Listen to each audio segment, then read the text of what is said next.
Hello, welcome back to FormScan, the show hosted from irishracing.com. I'm your host, Joe Ryan, and we'll be presenting our experts' top tips for the weekend. Once again, I'm joined by Stephen Harris and Ed Quigley. Now, chaps, I want to just quickly touch on your tips from last week. Ed, you actually go over some winner, so that's all right, Gino, for you.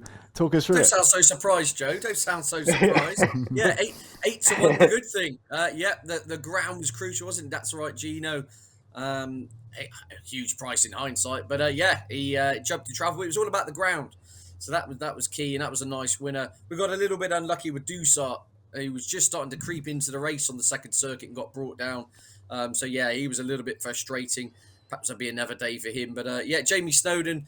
Obviously, we spoke to him at the start of the season. He said he had some really nice types flagged up. That's right, Gino, and he's landed a grade 2 at the end of the season for him. So yeah, well done to that Lambourne handler. And yeah, it was good fun, good racing all week. As Punchestown, it's been excellent. Loved every single second of it, and the action continues. Absolutely. Yeah, we will go over the grade ones for Saturday in a moment. But Stephen, just to bring you in as well, how have your reaction been to Punchestown and any eye catches for you? Well, I mean, I'm still recovering from last Saturday, actually, Joe, at Chaldean, which was the Andrew Balding superstar who's still prominent in the Guineas betting, unseated Frankie Dettori at the stalls, which is probably the worst way to lose your money, particularly on the flat. I mean, you're used to the odd accident over jumps, but to actually get Dettori to fall off at the start. I mean, apparently, obviously, all of the yard who were on, I mean, he drifted out to a fantastic price. 6-4 against. I mean, I got the market completely wrong, but I think they're still pretty confident about the Guineas. He's working really well at home. He's their best horse, and they think he's improved. So it'll be interesting to see what happens to him at Newmarket next Saturday. But yeah, he's still a horse to keep faith in. Of course, my other bet was 3 under through 5, who ran a blinder in the Scottish National. But Kitty's Light winning again, and we're going to talk about Kitty's Light again in a minute. That's the brilliant thing about jumps racing, isn't it? They run. You get to know them. They run most every other week or so. And Kitty's Light is out again at Sandown on Saturday. So the show goes on. Absolutely. And I must just give a shout out as well to the free bet section on irishracing.com. So if you head over to the website via the link posted below, you'll be able to grab some free bets with our betting partners. But right, we're going to go into, as I kind of mentioned before, Punchestown's grade ones on Saturday. So we're going to kick things off with Ed. We're going to look at the 350. So the Mayor's Champion Hurdle, of course. So take us through here. Love Envoy, the favourite. But how do you see the race shaping up? Terrific, isn't it? Really, really excited about this. The ground could play a key part. I mean, there's a little bit of rain forecast, but it's been drying up all week. I mean, it's good to yielding in places at the time of recording. You'd think in an ideal scenario, Love Envoy would want the ground a bit softer. I mean, she ran an absolute stormer, didn't she? Behind Honeysuckle on soft ground at Cheltenham.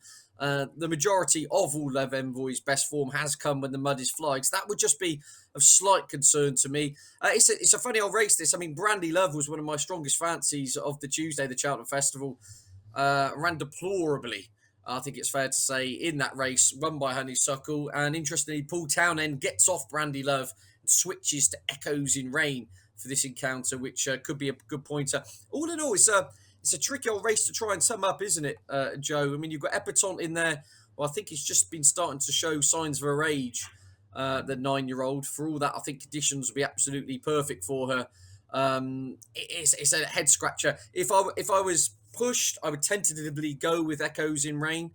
She's got winning form here. Paul Townend elects to ride her. But as you could see from the official figures, you can kind of throw a blanket over pretty much the entire field here. There's not much separating them. There's very fine margins. I think Love Envoy is £2 superior to the rest, but they're all, as I said, a little bit of much of a muchness, and I mean that in the nicest sense. There's no standout performer here, and Love Envoy is the best mare in the race, but arguably the ground's against her. So a bit of a convoluted way of saying no bet, but if you were very generous. Not like you were with the intro, Joe, but if you were very generous to give me one of your £5 free bets, I would put it on Echoes in Rain. Lovely stuff. And Stephen, as well, for you, any thoughts on that race? Well, yeah, I mean, it's very interesting races. It's a difficult stage of the season. The worst thing for punters is there's 7 runners, so you've ruled out each way betting. So it's got a bad shape to have a bet in. That being said, I mean, I don't really fancy Epatante at all. As Ed said, she's regressing now. I don't think she's what she was, and she's had quite a few hard races. I mean, the favourite Love Envoy comes from a yard. I absolutely love Harry Fry, but there's no getting away from the fact he's extremely quiet at the moment. He's had 9 runners in the last fortnight and no winners. And I like Love Envoy. I was with her at Cheltenham. I thought she had the run of the race. She ran an absolute blinder, but all of her forms on testing ground. And as Ed said, I've watched Punches Down this week. I don't know what they're calling it. I don't think there's much yielding in the ground. They've been flying round, basically. I'd say it was good ground. And I think they watered last night on Thursday night. So maybe it'll just be... It's perfect ground. No excuses. But I don't imagine Love Envoy will be well served by it particularly. I thought the big one, the obvious one, the same as Ed really, Echoes in Rain. If you watch that run back at Cheltenham, I thought Echoes in Rain was half an unlucky loser. Absolutely cruising she was. Parked out wide, going best of all. Didn't see much daylight at a crucial stage and finished on the heels of the leaders. I think she's got conditions to suit. I'd love to be able to back her each way at 4-1 because I think it'd be a blinding bet. But 2 places, it's got much less appeal. But she would be my selection. I'd probably be leaning against the favourite. Fair enough. And also just going to touch on as well the 5 o'clock. So the champion 4-year-old hurdle, where of course Lossiemouth does go into this as the heavy favourite. So Ed, just take us through your thoughts on here. Is this just Lossiemouth to lose, basically?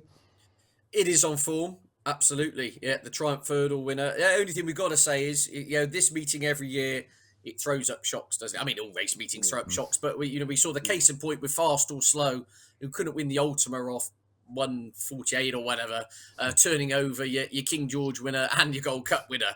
There's always that case where it's once to the well too often at the end of the season. Lossiemouth been on the go for 4 or 5 months now.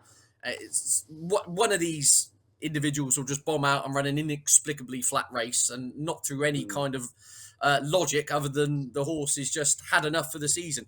If she's right and she runs to 90%, she probably should win. Obviously, Garland Milceau, familiar face in here. The one to make a note of, I thought the most interesting talking point was the fact Zarek the Brave is back. And if you remember rightly, you go back to the early season, we had Vincent on the show, we were discussing this horse who absolutely romped home at Fairyhouse in a maiden hurdle and then was sent off favourite to beat Lossiemouth at the same venue in the Bar 1 Juvenile Hurdle back at Fairyhouse in December. And Lossiemouth was the inverted commas second string there and beat Zarek the Brave. And it was also interesting, Paul Townend, I believe, picked to choose Zarek the Brave. So clearly a horse held in high regard, suffered with colic since then. And I believe it was touch and go as to whether, they kept him all in one piece. But bless him, he's back. By all accounts, working in really good form. Daryl Jacob gets off Nusret, a horse he absolutely adores, and of course just finished 3rd in the Grade 1 at Aintree. It switches back to Zarek the Brave. So, as you say, it's just interesting looking back at that early season form. Zarek the Brave is clearly held in the highest regard, is back after a setback, and it wouldn't be the biggest shock given the horse doesn't have any miles on the clock this season if he were to rough up Lossiemouth. So, Lossiemouth should win, but I'd be very nervous approaching May for a filly who's been on the go for 6 months to be backing her at 4-6. Yeah, and Ed, as you touch on, it is kind of the end of the jump season, of course, the Sandown Jumps finale. We're going to cover that with all of your tips on the show today. So, Stephen, as well, just to get us kicked off with a chat about Sandown, what's going on with the flat track being waterlogged, abandoned? What do you make of it? Well, I live just a mile from Sandown, and it's been extremely wet. We've had heavy rain for most of yesterday afternoon. Things are wet. I am absolutely amazed that the Friday flat meetings called off. I mean, perhaps the sort of cynics among us would look at how many runners they had declared and how much crowd they were expecting. And, you might be looking through your old insurance, but of course, it could be nothing to do with that at all. There's no way in the world anything like that could ever happen. But no, I'm amazed, absolutely amazed it's been called off. A false patch of ground. They've only got 4 runners in all the races. I'm sure they could have avoided it. But anyway, it's been abandoned. Saturday is a belting card. We've got the Bet365 Gold Cup is the highlight. The ground at the time of recording, which is Friday lunchtime, good to soft in places. I would think it would be good to soft ground. It's got a dry day Friday and a dry day Saturday, and it's actually 18 degrees. So I'd imagine conditions are going to be tacky and probably still quite attritional. But it's a really good cut. Just to come back to what Ed said, this is a very, very dangerous time of year for really short prices, to be honest. You're often 5, 6, 7 runs into a season. When these horses started out in October, what was going to be running at the end of April wasn't high on anyone's plans. This is after the Lord Mayor's show. So, you can still have a bet. Some of the races are fascinating, but I wouldn't be walloping short-priced horses. I mean, we've seen Galopin de Champs get turned over at 11-4 on this. They're just not quite 100%, and on tight spring ground sometimes it brings the margins much closer together. We've been watching racing and talking about jumps racing for the last 6 months on soft ground where they've been strung out all over the track and well beaten and finishing time. Spring jump racing is a totally different betting proposition. Well, you touched on their surprises that could come up. So let's kick it off with your long shot then. Looking at the Bet365 Gold Cup, formerly known as the Whitbread, of course. So Stephen, take us through it. Yeah, it's off at 2:15 this year, Joe. So make sure you're back from your pub lunch early. It's usually about 3:45, I think. But obviously they've messed around with the scheduling, which is fair enough. Get the maximum number of viewers. It's a really good shape to have a bet in. 18 runners. You'll get 4 places. Some bookmakers will offer you 5 or even 6. The bottom 2 are an absolute million, and there's 4 or 5 other rags in who I think are very hard to fancy. The front 2 in the market, Kitty's Light. I mean, I love him. He's a brilliant horse. But he did put in a clean round of jumping the other day to win the Scottish National. It was only a week ago. It was a hard race. These fences are probably a bit more demanding. I think he's a terrible price. I mean, I love Christian Will. He's a brilliant trainer. And Jack Tudor has now signed up for Pipe, a really good jockey. But I think Kitty's Light has to be opposed again. And there's the other one in the market who's around about 6 or 7 to 1, Revels Hill, Harry Fry. He's a really hard ride. I backed him last time. I think he probably should have won, but this is a much better race. And he's not the most fluent of jumpers either. And the yard's very quiet. So 2 negatives. I thought the one that was very interesting is T Clipper of Tom Lacey, who comes from a bit of form at Cheltenham. We were talking off air about the Ultima, the hottest piece of form of the season so far. Korak Rambler bolted up and has since won the Grand National. Fast or Slow has come out and won in Ireland. Grade 1 company this week at Punchestown. There's others in the race have run. 3 under through 5 was tailed off. Has come out and run a blinder in the National. The Goffer runs in this race. Big runner, definitely. Respect his game. But T Clipper, who was a big price at Cheltenham, 33 to 1. He actually ran really well. He didn't get that much of a run at a vital stage and then just faded. Now, he's never run up beyond 3 mile 1.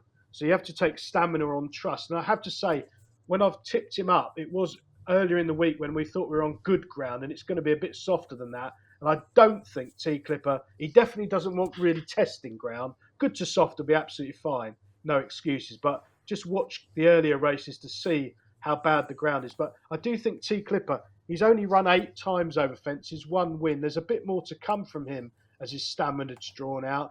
And Tom Lacey's a really good trainer, places his horses carefully. I suspect this has probably been the target for most of the season, and he's a relatively fresh horse. So I think he's around 14 to 1. Each way, he'll give you a good run for your money. Good stuff, Stephen. And over to you, Ed, as well, for your long shot, please. Yeah, inverted commas a long shot, but I've gone to the 325 Harper's Brook for Ben Pauling. Funny enough, I quite fancy Ben Pauling's horse Mucho Maz in the Bet365 Gold Cup at 14 to 1. He won there last time out. I think he's a cracking each way bet. But yeah, Harper's Brook in the 325. I think this intermediate trip could be key. If you go back to the Cheltenham running last time out, they stepped him up in that Ultima to extended 3 miles, 1 furlongs. And again, if you remember the race, he led for quite a long way. He went a fair old gallop in front. I think coming to 3 out, he was still in front, but he fell in a hole after doing too much too soon over that trip, and in the end was pulled up. But what that told you, it was good in a way. It was a fact-finding mission. It told you he did not stay. So Connections learnt a lot in defeat. So he's back to 2.5 miles here, which is his perfect trip. He's got some very good form at this distance. He dotted up at Bangor on D 3 starts ago. He was runner-up at Carlisle behind Iron Bridge, who's a very smart sort from the John Joe O'Neill team. And the upshot of that Cheltenham run last time out is he gets a couple of pounds back from the handicapper.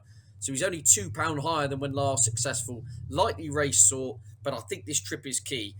He looked a very smart horse for about 2 miles 6 furlongs at Cheltenham before simply not staying. And down in distance here, Harper's Brook each way. Yeah, my selection in the 325. Lovely stuff. And Stephen, we'll move over to you then for your value picks. This is one where you think the bookmakers have maybe not got the price quite right. Yeah, 105 at Sandown, which is, believe it or not, Joe, 16 runner handicap. Now, I have got a little bit of 11 to 10 to go that all Here we 16 go. turn up if anyone wants to take that. But let's assume they do all turn. I hope they do. I really like Bo Balco here. He's nudged out to a double figure price. Paul Nicholls, Mr. Saturday, of course. Bo Balco is a very likeable, progressive young hurdler with course and distance form. He's run 5 times over hurdles. He won a couple of meetings ago at Sandown into handicaps really impressively. He didn't really settle in the early stages, and I actually thought he was on the worst part of the track up the inside, but he still picked up really smartly and quick and clear after the last under Angus Chalida, who's up again this afternoon. Now, the handicapper has had a swipe at him, but I think there's loads more to come as he becomes more settled. He won't mind a bit of cut in the ground if it's good to soft. That's absolutely ideal. I wouldn't hold his Stratford defeat against him. I think he did plenty too soon there and got pegged after the last by an unexposed one. So he's back into handicaps. He has got a new mark to defy, but a strongly run race, a patient ride. Angus Chalida booked. I think he'll go really close with conditions to suit. And I think he's around 10 to 1 now, which is a very fair price, especially with 4 places. Great stuff. And moving on then to Ed's pick, we're going to be taking on Jonbon. Looks like in the 140 Celebration Chase. Yeah, I totally disagree with this market. I really do. I think Granatine should be favourite for this. Look, I get it. Granatine's a 9-year-old, and there's not going to get any better. But his level of form is very good. Jonbon, I get it, is still unexposed and is on an upward trajectory. But as you can see from those official ratings there, if they were meeting in a handicap, Granatine would be giving £9 to Jonbon. They meet off level weights here. Jonbon's had a busy enough campaign or busy enough time of things, hasn't he, recently? He had that hard race at Warwick, which wasn't supposed to be in the Kingmaker. He's then had a very hard race in the Arkle when it ultimately well beaten behind a very good horse, I should add, in Al Fabiolo, and then was turned out 2 weeks ago to win at Aintree. This feels very much like a bit of a glorious afterthought. I'm not wishing to go off on a tangent, but there seems to be a difference in opinion. It's personal conjecture. I'm inferring from comments. There seems to be a lot of debate between connections as to what actually Jonbon is. In terms of Nicky Henderson saying, we think he's a 2-miler. You're getting vibes coming out about, he'd be very happy in a Ryanair chase next year. I actually interviewed Aidan Coleman and he said he'd love to ride him in a King George one day. Well, what is he then? Is he a 2-miler, a 3-miler, a 2.5-miler? And so I wonder if a little bit of this is testing the water to see, whizzing round Sandown, a very quick, fast jumping 2-mile track. Obviously, he's got form there.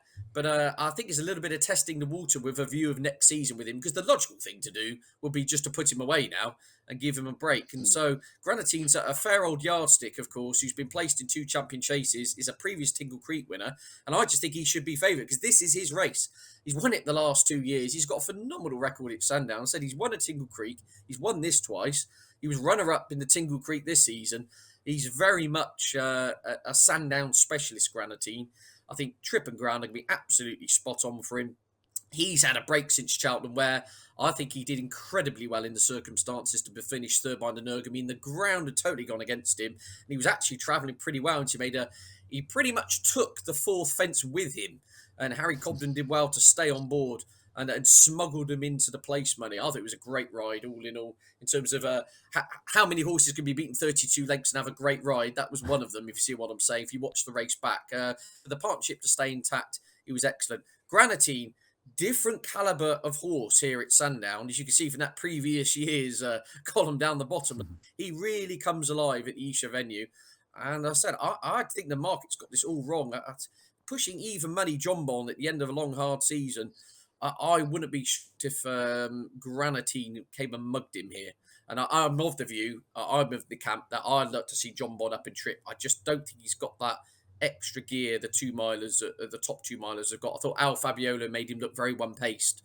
when push came to shove in the Arkle. But anyway, that's for another day. I think the market's got this wrong. So, but naturally, 9-4, about officially the best horse in the race, I think it's fair on Grenadine.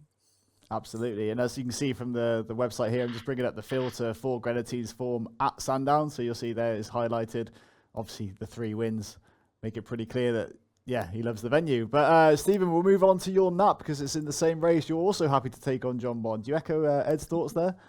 Yeah, I think Ed's summed that up perfectly. I mean, I've gone for another horse, but I do agree about John Bond. I mean, I think he's run at Cheltenham. He ran perfectly well. It was a good run. I think he was getting left with plenty to do as things turned out, but he ran perfectly well. And then he flew round Aintree in what turned out to be a bit of a non-event. He has had quite a long, hard season. He's won at Sandown. He made all, and he beat Boot Hill. He jumped really well from the front at Sandown earlier in the season, so that's not a problem. But I do think this is definitely afterthought territory. We talked about it earlier in the season. There's no way in the world this was high up in Nicky Henderson's plans for John Bond this season. It just so happens it's a small field, a valuable prize, and they obviously think he's fresh and well at home. I respect his claims without wanting to back him, and I think he's such a short price that you can look elsewhere. I agree in some ways with Grinnerton. He's got the makeup here for a hold-up ride and to be strong at the finish. He has got a very good setup, and he obviously did run well at Cheltenham. Perhaps he's not been quite at his best this season. I thought he was pretty disappointing. One start back at Newbury when he was 2-1 on. I didn't think there were many excuses that day. He was a bit flat. But maybe he'll bounce back at Sandown. I totally respect his claims. I'll have him winning. But I do like Editor du Gite here. I think the one doubt about Editor du Gite is he might get ruined on the lead by Captain Guinness and Funambule de Sevilla. But he's such a fast horse when they do gun him from the tape. The way he jumped round Kempton over Christmas was so impressive. And then he showed such a tenacious attitude when he edged out Edwardstone earlier in the season at Cheltenham. That was in January in the Clarence House, a thrilling race with Energumene a remote third. So obviously that form's been well franked by the Irish horse. Last time in the champion chase, it went wrong for him. He was never able to escape. He was always harried on the lead, and he was a spent force before he got hampered turning for home. He's been freshened up since. Gary Moore is absolutely flying. Niall Houlihan's booked. I could just see him winging the first couple of fences and being 2 or 3 lengths clear of a couple of other front runners who I then don't fancy at all. And I think he could take plenty of catching. I think I'd want at least 6, 7, 8-1 for my money. I think you'll probably get it as well. I think he's going to be at least that on the exchanges. If he can get away cleanly and dominate, his jumping will be a real asset over the railway fences. And maybe he can show that tenacity that got him home at Cheltenham early in the season to fend them all off up the hill. It is a fascinating race, this.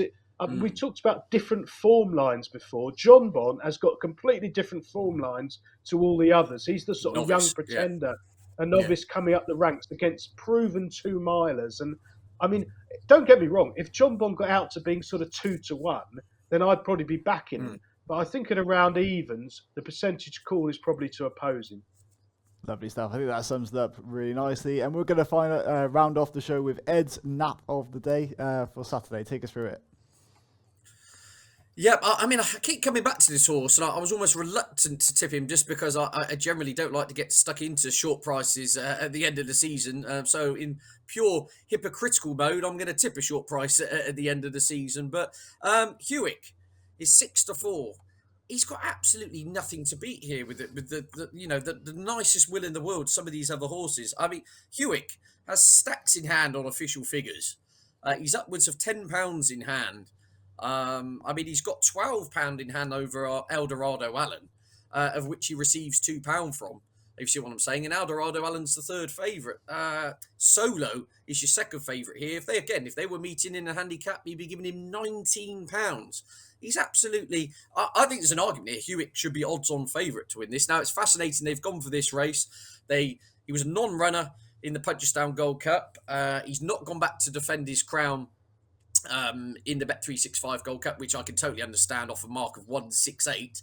But this is, look, let's just be blunt about this. The race is full of nearly horses and not quite made it, and horses who are past their best. First flow, bless him's 11.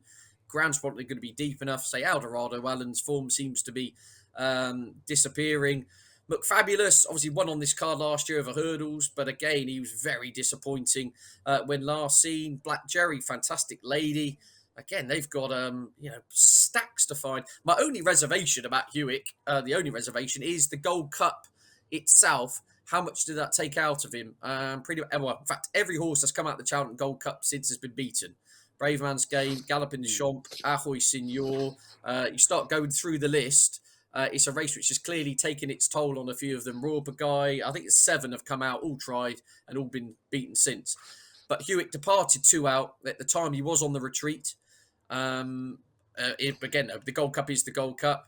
I just think this is a huge drop in class. He's taken on horses here. He'd be given a stone and upwards to in a handicap, and he's odds against. Personally, yeah, so there's almost an argument he's the value call here in the sense that as daft as it sounds, it's 6-4. If he was 4-6, I wouldn't. Put it this way, I'd rather take 4-6 about Hewitt to win this than I would 4-6 on Lossiemouth. To win over in Punchestown. That's my kind of angle. So 6-4 against, you're backing the best horse in the field. Rachel Blackmore's coming over to ride. Trip and Ground are going to be fine.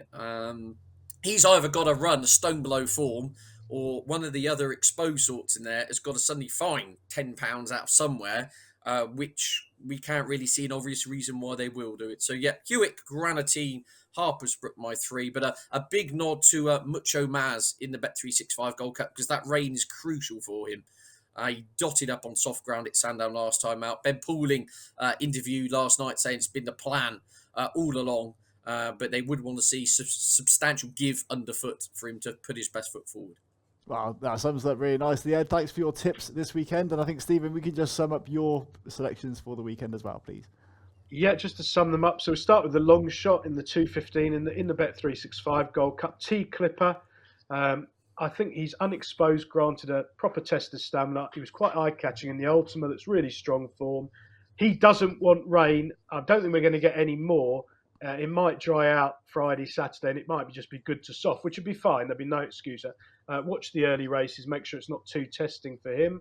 The value angles in the 105, Bo Balco, 5 runs over hurdles, really progressive. He's a free-going sort. Again, good to soft, no softer, please. He was very impressive over this course and distance, and that form has worked out superbly. I think the 2nd, 3rd, 4th have all come out and run well in victory and defeat since. And the Nap runs in the 140. Editor du Gite, I think, is better value than John, but I hear Ed about Grenatin. I'll probably save on him. But 6, 7, 8 to 1, Editor du Gite. Hopefully, Niall Houlihan will gun him from the tape, make all the running, get his jumping into a smooth rhythm, and he could soon have quite a few of these out of their comfort zone. Perfect, Stephen. Again, well, best of luck to you as well this weekend. We'll be back very soon with more content coming your way from Irish Racing. If you are going to be placing a bet on our selections, please do gamble safely. Also, check out the free bets page on the website as well to help kickstart your new betting accounts if you're new to the betting world. But that wraps it up for today. Thanks for watching, and we'll see you again very soon.